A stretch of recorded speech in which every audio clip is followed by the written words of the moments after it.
Okay, what about this? How could a 10-year-old boy be so out of control that cops need to shock him with a stun gun? 2 police officers were called to a daycare in Martinsville, Indiana, to handle this kid. They say the little boy was hitting and kicking his caretakers. He wouldn't obey. So one officer used a stun gun. Folks, this kid is some 94 pounds soaking wet. Was it necessary?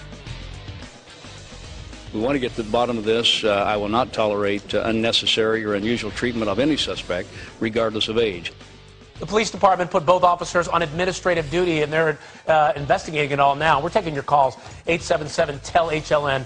And joining us now is former police detective Steve Cardian. He's a certified TASER instructor. And, Steve, I got to ask you right off the bat, couldn't they do this without this kind of force?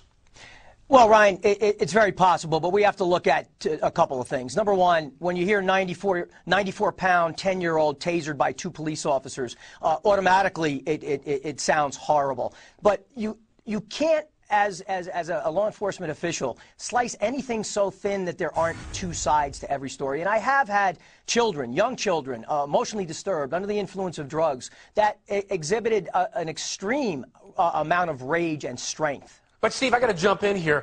Aren't police officers trained to handle this kind of thing? Get them in certain locks, get them in a headlock, get near the kid, put him down, as opposed to having to tase him when he's only 94 pounds. Yeah, no, and I understand. I hear you. I'm a use of force expert as well, 33 years in the martial arts, and I do understand one thing, that the possibility does exist that he was so out of control. And they didn't shoot him with the darts. They did what it's a compliant pain factor, where they did a dry stun, just as we're seeing up on the screen now.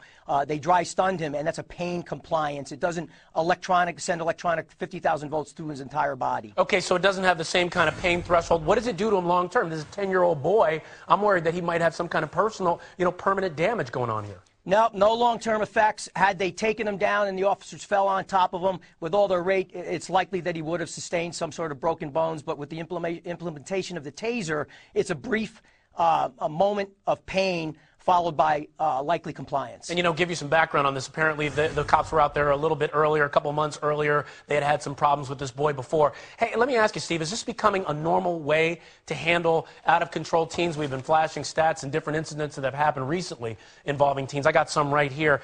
Using a taser on a 10-year-old. The mother told the officer to do it. 43 children at a Take Your Sons and Daughters to Work Day. That was something that happened a little while ago. Is this something that's being employed often now?